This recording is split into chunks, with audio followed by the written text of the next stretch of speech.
Pamela Anderson joins us right now on the phone. Good morning, Pamela. Good morning. Now, Good evening in France. Oh, yeah. So you're in France now. How long have you been living in the south of France? I And what am. does the average day now for Pammy Anderson look like? Lots of cheese and wine, I hope? Oh, very similar to Baywatch. But in the south of France. Just the adult version of Baywatch. Yeah. I hope Not that means you're just walking through vineyards now in that high-cut red Yes, yes, swimsuit. it's beautiful. It really is. I always knew that I would live here at this time in my life. So me and my golden retriever are here and happy. What's the Same as Baywatch. what's the appeal for you? Like, considering you've been so massive in America and around the world forever, why the south of France for you now? Well, I'm Canadian, and I moved to LA, and I just for a brief moment, and I was really excited to work there. I thought I'd stay there as long as I was working. I raised my kids, and I thought, as soon as my kids are grown, I'm going to France, the south of France. And I had shot photos in Saint-Tropez for Playboy and other things, and I knew that I would come back here at this time in my life. So I'm here, and I'm, creating businesses in France, and I'm looking at buying property, and I love it. I love Cassis. I love Marseille, Cassis. Oh, beautiful. How's your French, Yeah, I Pam? found my little sanctuary. Pretty good. But I have it's a lot of Franglish. French. Yeah, Yeah. Hey, Pamela. I know. My son's saying now you can't even speak English. You speak English with a French accent. So now you can't speak English. You can't speak French. So just you're lost. And Pamela, Over. when you're in the south of France, how long does it take the locals to sort of do as you're buying as you buy a baguette for breakfast? How quickly do they go? Oh my God, zut alors, you." Pamela. I don't know. I mean, my boyfriend plays soccer. He's I more know. popular than me here. So. Yeah.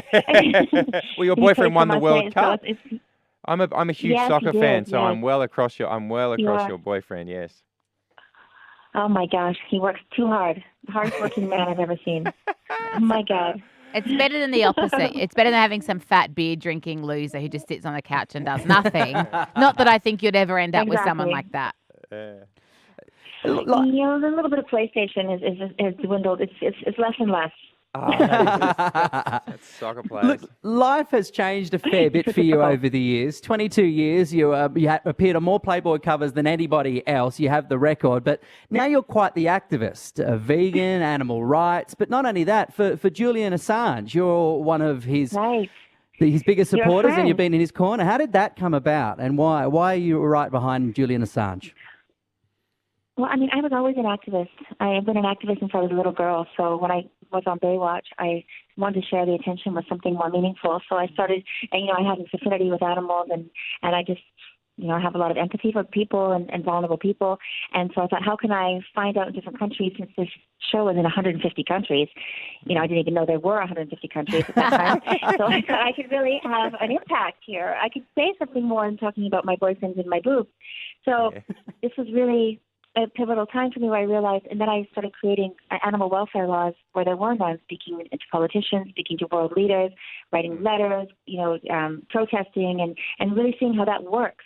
And public opinion is so important because you can't leave it up to people that are just making money or the governments or anything, because really all as individuals we have to do something. And I met Vivian Westwood. We were actually fighting for Leonard Peltier and talking about other political prisoners.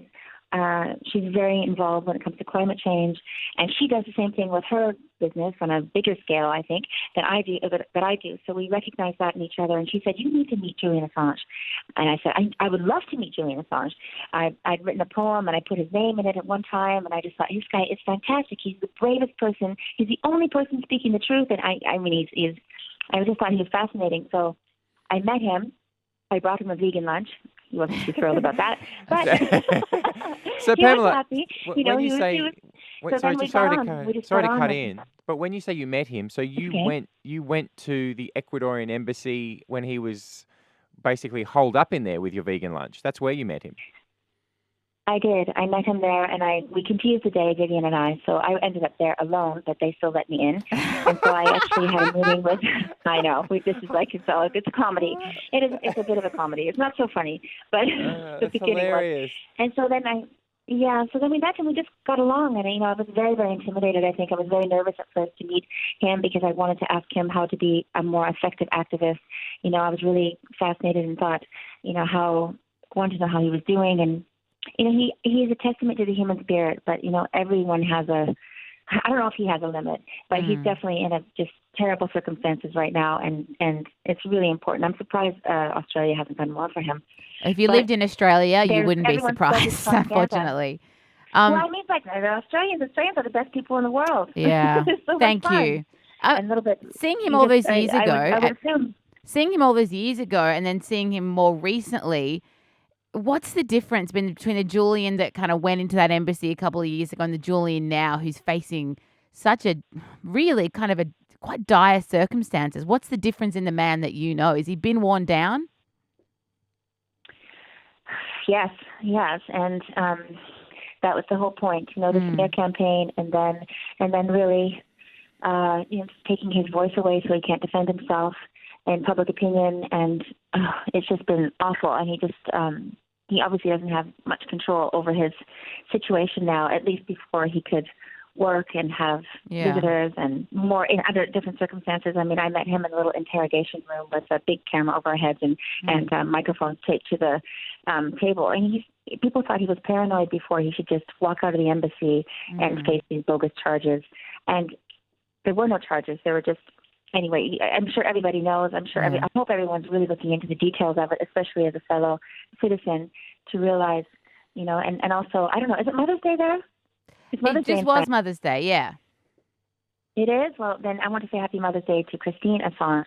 You can imagine the mother of Julian, how devastating it is to see your child go through this. And she really brought a game changer into the world. He knew it was going to happen. He knew that it would get to this point. If he was taken from the embassy, he would go to jail, he'd be extradited. You were one of his first social visits after being sort of pulled out of the embassy in London. And you say he's been cut off from everyone, including his own children. Now that he's facing, with these fresh charges, potentially 175 years in prison, is he okay? How is he handling this? Better than anybody else could, I'm sure. But like I said, he's had a lot of time to think about this, even in the embassy, of how bad it could go. And he's willing to risk his life and willing to risk everything to expose people that are corrupt in governments. And, I hate it when people say that WikiLeaks has endangered anybody's life. That how many countries, how many civilians, how many people, how many wars have to happen for people to blame the people that are actually really killing people. He hasn't harmed a soul. He's never committed a violent act. He's a sensitive, sweet, caring, funny guy who's very, very intelligent.